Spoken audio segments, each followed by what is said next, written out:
The forest was eerily silent, allowing Ben to hear the rhythm of his own heartbeat. The only sound besides that was his ragged breathing and the occasional crunching of leaves under his boots. He moved cautiously through the darkness, his rifle slung over his shoulder, his eyes scanning the dense trees for any signs of movement around him. After surviving for 2 years in the post-apocalyptic world, he was always ready for anything to come his way. He knew the undead could come at him from any direction, which was the reason he was always ready. Although he could sense they were not around, or else their groans would have echoed through the silent forest. The easiest thing about the undead was their jerky movements and erratic stature, their glowing red eyes always visible from a distance.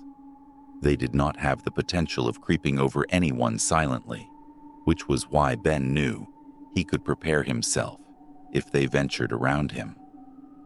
Hence, in the heart of the forest where he was right now, there was a strange sense of peace. He had been wandering for weeks in search of shelter and safety, unable to find anything around him. That was what had brought him into the forest, because some part of his heart had told him that the undead were not going to be here. They preferred to stay on the mainland, closer to where it would be easier to find prey in the form of humans to consume and convert. Venturing to the boundaries which had been deserted by most people sounded like the safest idea. He continued walking when suddenly he saw it. Rising above the treetops, in the midst of the lush green forest around him, there was a fire watch house. The wooden frame appeared weathered, but it was still standing, making Ben's heart leap with joy. It was the perfect fortress in the sky, a place from where he could see the undead coming from miles and miles away. Forgetting all about his exhaustion from days of wandering, he quickened his pace out of sheer happiness, everything else momentarily insignificant. Reaching the stairs, which were racing up in the form of a spiral from the forest ground, he climbed the stairs to the watch house when he suddenly noticed something strange. The door was ajar, its lock broken. Someone had been here before him, or perhaps someone lived there still. He would have to go in and find out. As he walked inside, the first thing he noticed immediately were the mounds of dust settled over everything. He could see that whoever was the person who had once been here had been gone for a long time now. The Firewatch house was clearly no longer inhabited, and it immediately set Ben at peace. He knew he could now actively work to make the place his own. The Firewatch house was small but sturdy, its single room filled with a plethora of maps, binoculars, and even a radio. A cot sat in one corner of the modestly sized room, its sheets dusty yet still intact.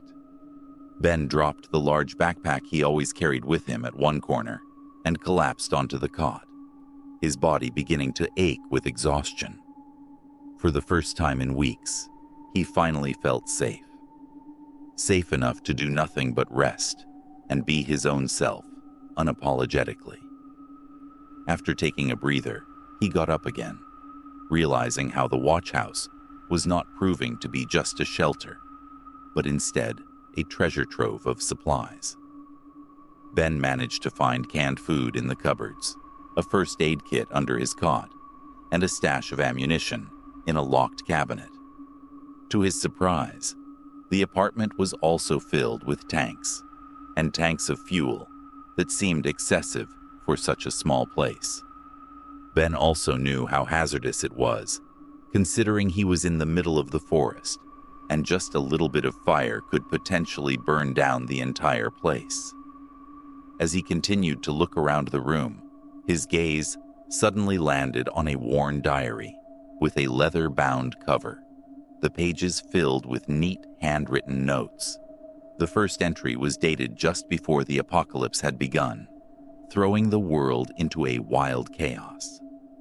Ben began to read. Day 1. The world is falling apart. The virus is spreading faster than anyone could have ever anticipated, and we are all going to die. People are turning into flesh-hungry monsters, and even though I am so far away, all the news is reaching me. But I have decided to stay here, in the watch house. It's the only place where I feel safe. Ben flipped through the diary, his heart racing wildly with fear and anticipation of what was written further. The entries were written by a man named Timothy, who had called himself the Fire Lookout Captain. He had been here when the apocalypse had hit, and he had stayed, watching the world burn from his perch in the sky.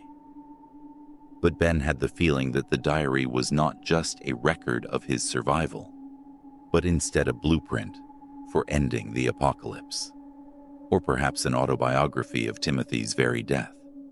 Because if he had indeed chosen to stay here, where was he? And why did Ben suddenly feel as if his spirit was lingering somewhere around him? Something was certainly not right. He skipped through page after page, continuing to read Timothy's story of survival. It was filled with an account of how the power had been cut, followed by all networks, and connection disappearing entirely. Timothy had been isolated in the forest, but he had been safe since the undead had still not ventured towards it. Despite that, life was difficult for him in terms of finding supplies and securing the Firewatch house. Continued reading, finally reading the last page, noticing how the entries were getting shorter and even more difficult to comprehend. But the last entry was the longest in the entire diary, the ink smudged as if by tears. Why would Timothy be crying? Ben continued to read. Day 398. I have managed to discover something. The undead are drawn to a specific sound, which is a low, guttural call that mimics their own. When I went into town, I carried my recorder and recorded the sounds made by a few undead. If the call is played on the radio for 2 days straight, all the undead will seek coverage in the forest. Just after that time, if the forest is set on fire when they are inside, they will all die. That is how the world can be saved. But I have failed. I don't have the strength to do it because after playing the call for 2 nights straight, I could not spread the fuel in the entirety of the forest. And I cannot light up the whole place all at once. I don't think I can do it at all, and I can see how they are coming for me.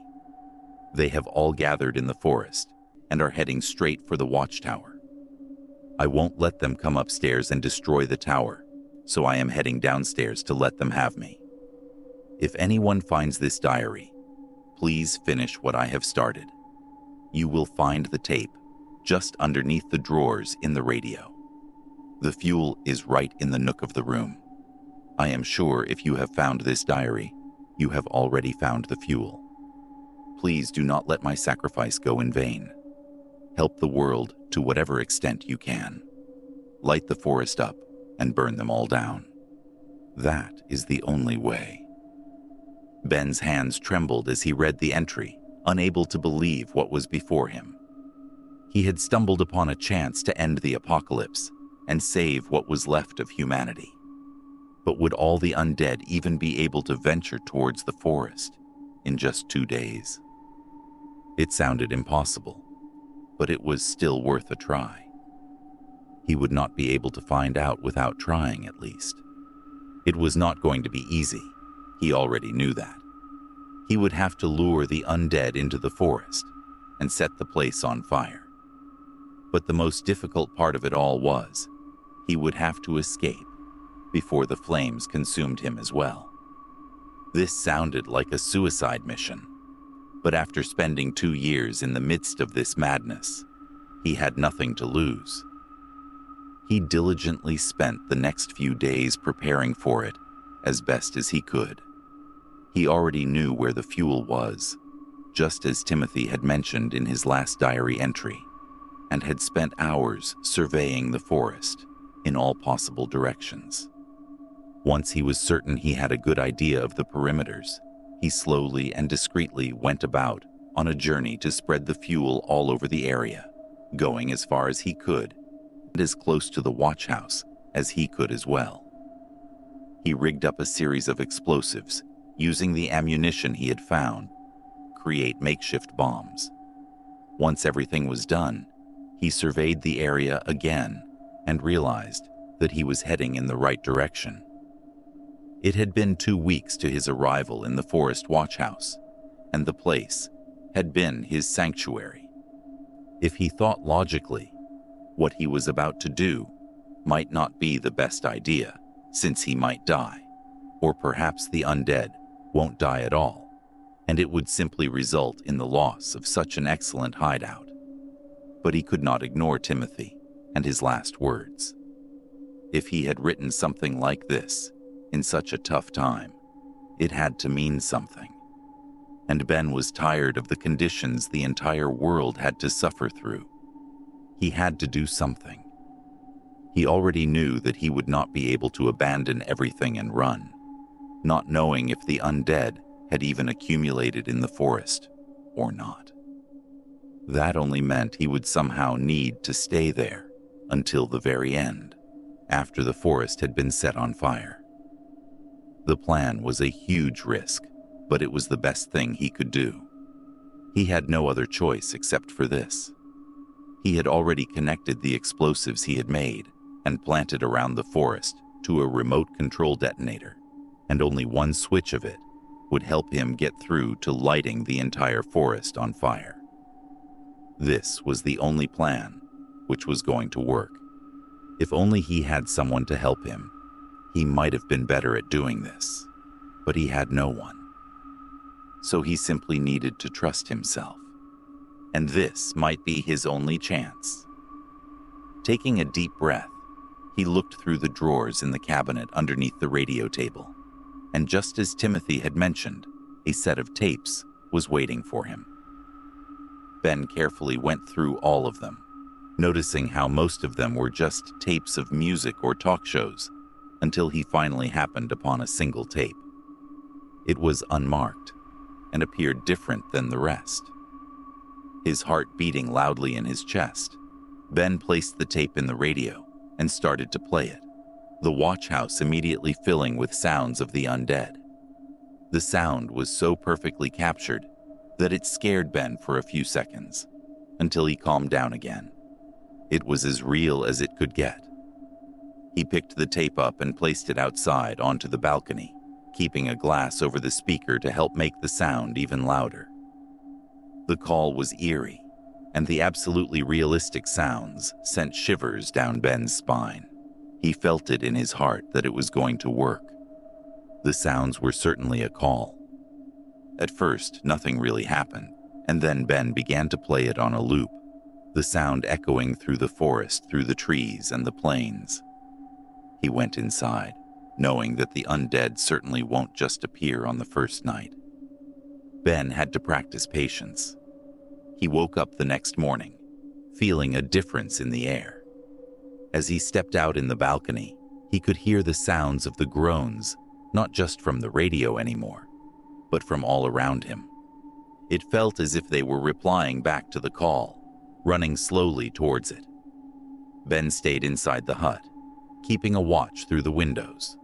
All of a sudden, they began to emerge from the trees, their twisted bodies shuffling towards the watch house. His heart was pounding, but he stayed put. There were hundreds of them right before him, which meant thousands and thousands were spreading in the forest. They were converging due to the call, just as Timothy had said. Ben knew this was time to set his plan into action. He was not going to wait for them to reach him. He had to reach them first. Ben waited patiently, high up above on his perch in the fire watch house, as the undead filled the forest, trying to find the direction of the sound. They were all around the watch house, but none of them had ventured upstairs yet. Ben knew they had intellectual limitations and might not be able to navigate the rickety stairs of the watch house. That was exactly what he wanted, for them to stay away from him Once they guttural groans became loud enough to drown out the call, he finally took the remote detonator out, reading to set the explosives in action. With one quick motion, the detonator went through, triggering the whole system into firing up. The forest immediately began to burst into flames at regular intervals, starting from the edges. The groans became even louder as the confusion increased between the armies of the undead. The undead screamed, their twisted forms consumed by flames in the distance. The ones close to the watch house were still alive, since those explosives were still intact. Ben knew he needed to run. That meant navigating from the midst of the undead. He would need to wait, just for a little while. He had a better chance of emerging out alive from the rapidly spreading fire than through the armies of the panic-stricken undead. They were already unpredictable, and Ben knew from experience how they got even worse during situations where they were threatened. He needed to be both patient and smart, and he was mostly ready for it. Pressing the last button on the detonator, he hid behind the cot and covered his ears. As the explosives just around the watch house erupted, the glass of his windows breaking miserably. His ears were ringing and his head hurt, but he had no time to obsess over any of it. The undead were burning all around him. Covering himself and his backpack with a large coat that might protect his body from the heat, he stepped out of the balcony, trying to figure a path out for himself. Everything around him was burning wildly, but he had no time to spare of plan.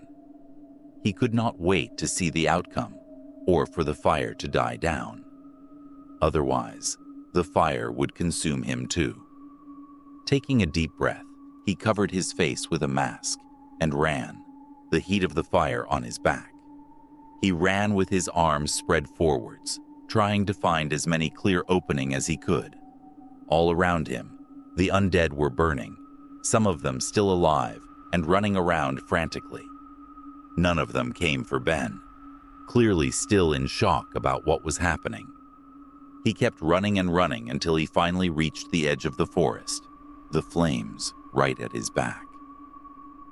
He ran out of the burning tree shade, still in shock about how easily the fire had spread in the woods, seemingly unstoppable. The smoke choked the air he was breathing, and he collapsed on the ground, his body aching with exhaustion. The forest continued to burn behind him, the flames lighting up the night sky in perfect grandeur. Ben could not believe any of it. He removed the coat from his body and fetched a bottle of water from his back, drinking the entire thing in one single go. He had somehow managed to do it. He was badly burnt, and his body ached, his lungs having inhaled too much in such little time. But he had not given up. He had ventured on a suicide mission and had somehow come out the other side still alive. It seemed impossible, but he had done it. He continued to stare at the outskirts of the burning forests, the loud grunting of the undead still reaching him from the flames. He did not know if the fire would be enough to save the world, and if every single undead which existed had somehow burnt down in the flames. But it was a start. He knew he had killed at least 1,000 of them, and if he only went around and made his own army, they could bind together and kill the ones who were left. For the first time in 2 years, he finally felt a glimmer of hope. He had done something, and this might be it. This might be the only possible solution for humanity and the way to save it. Ben stood up, knowing he had to leave before the fire spread even further. He disappeared into the night as the wind carried him away, providing some healing to his burn marks. It would take a lot of time to rebuild the world and start anew, but it just might be possible again. All because of Timothy. Ben was safe, and a beacon of hope was shining in his heart through the world of despair he had been caught up in. He was going to get through this. The apocalypse was not forever,